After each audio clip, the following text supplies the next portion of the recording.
All right. Hi, everyone. How are you today? I'm so happy you could join me this beautiful, sunny, but somewhat cold Sunday. We've had a lot of rain here. So let me just balance that. OCD.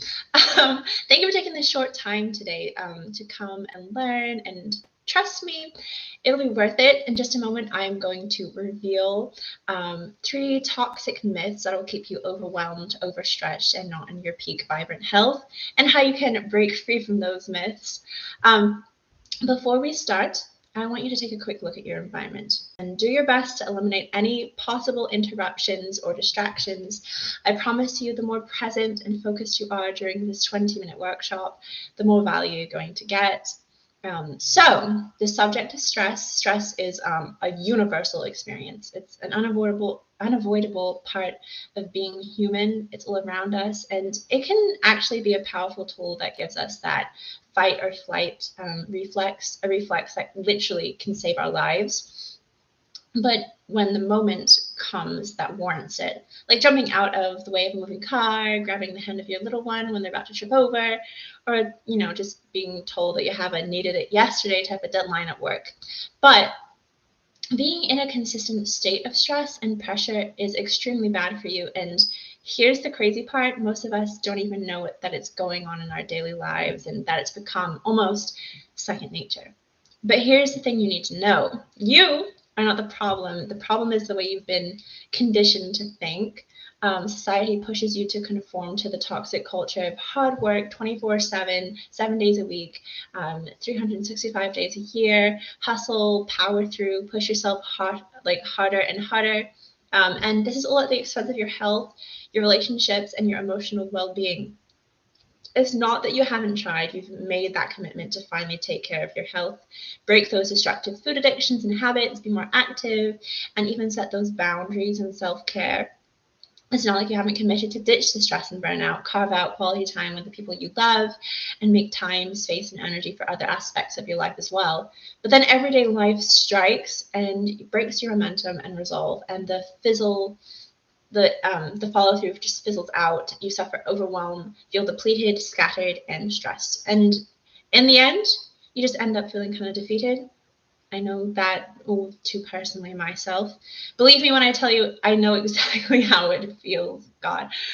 Because real talk, before my health, time, mind, abundance, lifestyle management system was born, um, I was just in a place of pure frustration. Like it was pure pain, and I hated living and working from a place of anxiety, deflated energy, and well-being, and the hustle, like toxic and soul-crushing nightmare that I call a stress trap.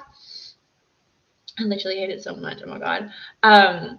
So many reasons. There are so many reasons and like just ways it creeps into your life and just makes you so anxious all the time, and you don't even realize it. I think that's the worst part. I truly believe that living in this environment isn't only just bad for us personally, but it's really bad for our clients, your potential clients, your colleagues, employees, relationships, loved ones, kids, everyone around you. It just seeps into everything. For me, I suffered a lot of health problems from stress and burnout at my lowest, and I really mean my lowest. I was just a wreck. I had burnt out. I was completely exhausted. My weight had just ballooned. I had trouble sleeping. My confidence was rubbish. My hormone imbalance came back with a vengeance. It's something I'd suffered it from since I was like 10. I was covered in acne. I have scars from that today. My urges to self medicate with food were just chronic. It was just not a good situation. What and this leads me to what I would argue are the three most damaging common myths about stress, burnout, and your health that keep you stuck. But real quick before we start, I want to let you know that I'm giving a training on Tuesday, March 15th, where I will share my four-part framework for how I successfully navigated the health, life, work divide and mastered my emotion and stress body and just took back control of my time. It's my time. Um, I'll be sharing more info about this at the end of the lives, but you can just check out the information in the description if you want to just skip ahead and get spoilers. Okay, perfect. Let's get into toxic myth number one. Stress is a motivator. let's be clear. Stress is not an effective, long-lasting motivator. That is entirely incorrect. As I mentioned above, acute stress in the moment can be helpful, even save your life. Back in caveman days, we had to run from predators. Of course, we need a little bit of adrenaline. And, even little occasional episodes of acute stress, such as a run with a colleague, disaster in the kitchen, scraping the paint off of your car, they're just parts of modern everyday life, and our bodies are designed to cope with those short bouts. So no real harm is done. But constant stress, which is basically stress as a motivation, power through, push yourself harder and harder, toxic overwork, it's never gonna make you sick. It's going to make you sick, and it's going to be potentially fatal. And here's the thing, you can blame chronic stress as a significant contributing factor to all 6 of the leading causes of death in the United States alone. It's mind-blowing stuff. In fact, a recent report found that over 40 million Americans, and doesn't look any better for the rest of the world, are entirely stressed out.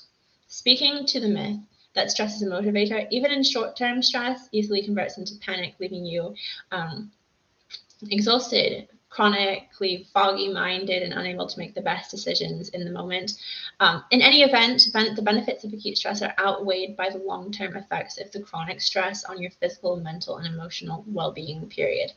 There's a lot to unpack here, but in this live, I want to give you 2 solutions that you can start doing today that will be incredibly impactful. Firstly, identifying your current stressors, the fact that we can talk about the practical ways to handle negative stress all day long. But unless we deal with them and the underlying issues that are at the root of them and causing them, then all we're going to be doing is papering over the cracks, painting over the scars, and not fixing the fundamental problems. What you need to do is a self-audit. Begin by breaking down your life into different categories and make them your headings. Here are my suggestions. Self-reflection. How do you feel about yourself? How do you feel about your relationship with your significant other, with your friends or children? How do you feel with your relationship with your extended family, your work, your money, and your health? Taking each category separately, ask yourself, what stresses, if any, can you identify? So for example, self-reflection. What stresses you out about yourself? Ask yourself questions like, how do you feel in general? Happy, tired, upset? When was the last time you felt joy and had fun? Do you feel like you procrastinate? Are there perhaps a little lazy moments? Or do you feel the opposite? Are you a workaholic who cannot relax? Once you've done that, now you have a very clear picture of where you're at and the why. Drop each stressor that you've identified and put them into 3 separate headings. Easier to achieve, moderately attainable, and challenging to achieve. Now you have a clear plan about where to start, and you can begin picking 1 or 2 to get working on and changing to move out of your stress trigger zone. If this makes sense, drop a comment below. If not, always ask questions. Okay, secondly, learn to put yourself first and say no to being overstretched, overcommitted, and overwhelmed by just literally saying no. Take an honest look at your daily habits and list any time sucks and sinkholes that distract you from getting the necessities of your life, work, and whatever from being done. Then keep that list with you and make a commitment to say no to those disempowering habits and activities. Then review your no list daily and keep conditioning yourself to keep doing this over and over and over again until it's locked in as a habit. Habits are easy to build, but they do take a little bit of effort. Then we're going to do the same thing with your current obligations, appointments, events, and commitments over the next 6 months. Are there any that aren't serving you? Are you leading yourself to feel stressed and overscheduled? If yes, it's time to consider declining or politely opting out. All right, toxic myth number 2.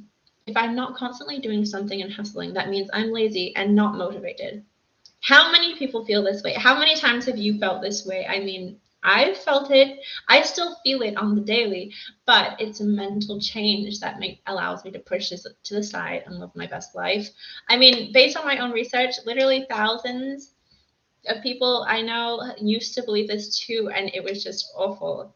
You literally do not need to be sitting in front of your computer for like 10 to 12 hours a day to feel like you're a success. No matter how much your mind keeps telling you, you need to be doing. It's No. When you believe these toxic lies, you wind up filling your time with random meetings and commitments, desperately hoping to stumble upon a sense of fulfillment that's just going to change everything, right? You're constantly grinding. You use that stress from grinding to fuel yourself, but in reality, you're actually getting nowhere fast and trashing your body and leaving your health as an afterthought. So, action step number one for this particular myth is to upgrade your 24/7 hustle mindset. You're going to make a commitment right now to reject the culture of nonstop business and overwork and overwhelm. Look, I'm going to be real. I am challenging you to have the courage to ask, to question this so-called conventional wisdom. Instead, I want you to have a mindset shift. And to do this effectively, I want you to start bringing awareness to how often you use self-defeating language, whether it's silently in your own head or with family, friends, colleagues, of the 24/7 hustle and belief that you've got to be doing something. I've got to be working on something. I've got to catch up. As soon as you find yourself thinking or saying this, I want you to replace it with, there's always time for what's most important. My self-care is my priority, and constant stress and burnout is not helping me. It is hurting me. You must begin to realize and have awareness of how often you speak to yourself in your current beliefs and realities so that you start to consciously and intentionally reprogram your mind. So the only reality that you're living is one that's having enough time for your supportive self-care habits and abundance to do what's best for you. I know the mindset shifts can be hard, but it's totally worth it.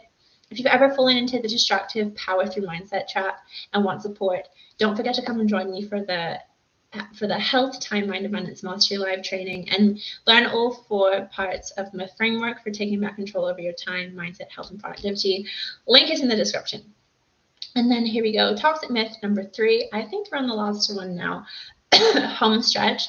Also, sorry for my voice today. I had a little bit of congestion yesterday, so I'm sounding a little odd.